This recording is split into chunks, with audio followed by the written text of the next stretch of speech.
jechi islaam jedhamu kun jecha gartee arabaati moo jecha oromooti siin gaafadha. Jechi islaama jedhamu arabas miti oromoos miti. Ragaafiti. Tole. Jechi islaama jedhu akkaataan inni jedhamu. Ragaafiti siin jedhe ragaa maal eessa ragaafiti. Muhammad akkas jedhe ani jalqaba isaaniitii jedha amma dubbisaan ture quraana kana irratti. Jalqaba eenyu? Jalqaba musliimotaati jedha. Jalqaba musliimotaa? Ayyee. Musliimotaa kami? Maal isaan lamatu jiru isaan silaa? Musliimotaan si jedhe bal. Nabi Muhammad gaafa dhufu karaa waaqayyootitti ummanni isa gartee yeroo inni jiru sanitti ummanni muslimatti waamaa turan ni jira.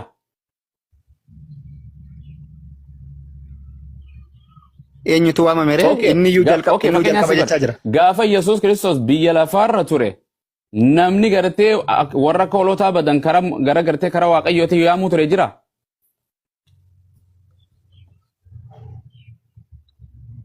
Lakki. Nan dhageessa biyya lafaatitti ergamee namni saba Israa'el gara waaqayyootitti yaamaa ture jira yeroo Yesuus at the same time. Yesuus dura moo Yesuus booddeedhaa kan jechaa jirtan kun? Duuka buutuu Kiristoos ta'ee namni yaamaa ture jira. Yesuus dhumatu waamaa ture kaa? Yesuus tokkoffaa isaa miti kan yaamaa ture warra koolotaa badan. Eeyyee. That's it. Eeyyee isatu waamaa ture. Naa deebistere akkasuma. Okay, Nabi Muhammad dura osoo Nabi Muhammad waaqayyoon hin ergin saba Arabaa kana keessatti bakka bu'aa waaqayyoo ta'ee namni yaamaa ture jira.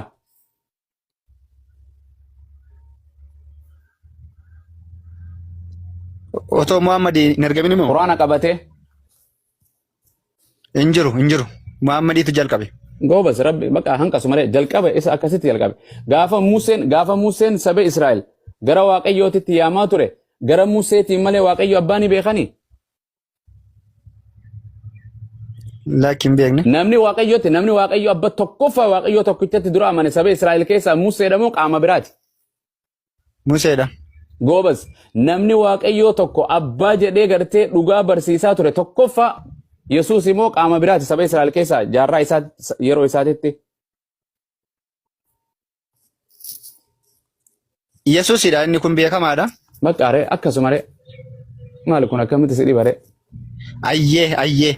Kinoogaa asirratti amma Yesuus Kiristoos saba warra biyya lafaa keessa badan waamaa ture gara mootummaa abbaa isaatti. Sanin na deebi.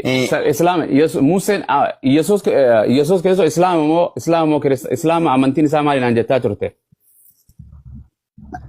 Eeyyee sirriidha. Inni waamaa ture sun amantiin sun amantii islaamaadha. Amantii islaamaati. Museen akka islaamate wangeela keetirraa Yesuus akka islaamate wangeela keetirraa si kan namoo quraana irraa. Wangeeluma quraana alaaddaamee rakkoon hin jiru. Goobas ni fudhatta. Eeyyee nan fudhadha. Akka inni yeroo inni waamaa ture sana. Galgala kanarraa dura islaam jechuun galgala kanarraa yoonaan gartee wangeeluma keetirraa Yesuus Kiristoos akka islaamate yoon sii kanne Yesuus islaamettee ni fudhatta. Amma ni yetta islaama ni yetta. Eeyyee naan jedha jedhime. Neetworkii. Waan jedhe. Maal jettan neetworkii tun jiraa qabee ture. Yesuus Kiristoos akka islaamate wangeela keetirraa dubbii Yesuus irraa yoon sii kanne mamii malee shakkii malee galgala kana Yesuus eeyyee muslima jettee naannii yettaa ni fudhattaa siifin kanna. Eeyyeen macaafa kootti nana mana waan macaafi koo jedhe hunda isaa nana mana macaafuma kootti mana mana. Goobas tole waan si gaafadhu dura waan tokko duratti walii galuudhaaf beekamaadha.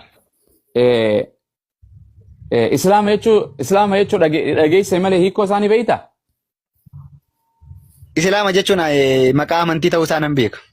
Hiikoo hin qabu hiikoo amma sanyii yeroo jedhe afaan Amaaraati moo afaan Oromooti? Sanyii namaa Oromoodha kaayi. Sanyii jechuun beekamaadha. Yataawwaqeedha. Yataawwaqeedha. Hiikoo qabu moo qabu? Qaba. Goobas. Afaan Arabaati moo sanyiin afaan Oromooti moo afaan Amaaraati? Wordiin jechuun maaligaa afaan Oromoodha ka? Goobas. Islaama jechuun afaan Oromooti moo afaan Amaaraati moo afaan Ingiliziiti? Islaamni kun waaliinsaaf namaan galu.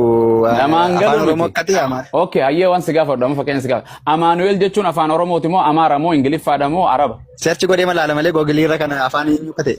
Okay, kanaan si gaafadha amma in searchi goota amma haati beeytuun si gaafadha hayyee.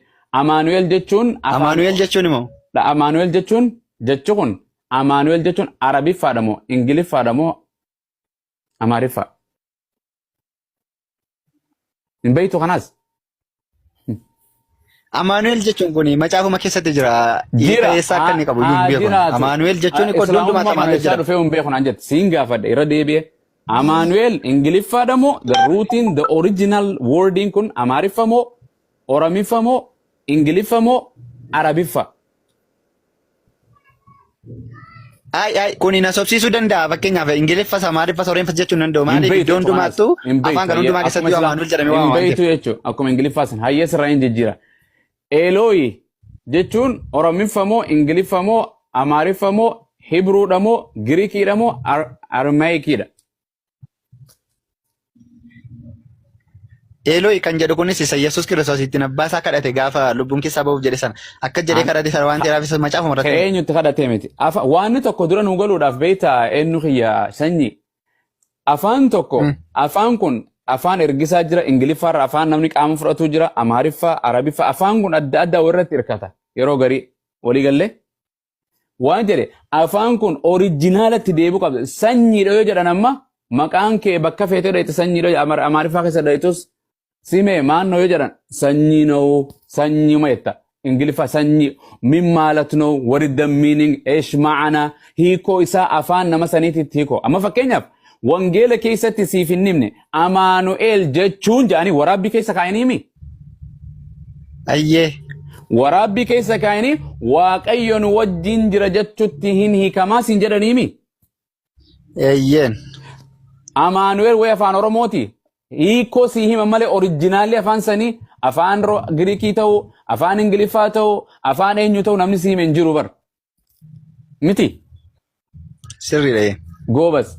Kanaaf jecha sanyii jedhamu kana dura ruutiin isaa oriijinaalli gartee hundeen isaa bakki irraa burqe waan irraa jaarame qubee jecha afaan Oromootirraa. Kana walii gallaa miti. Miti. Maali kamirratti olii gallareem? Eewa.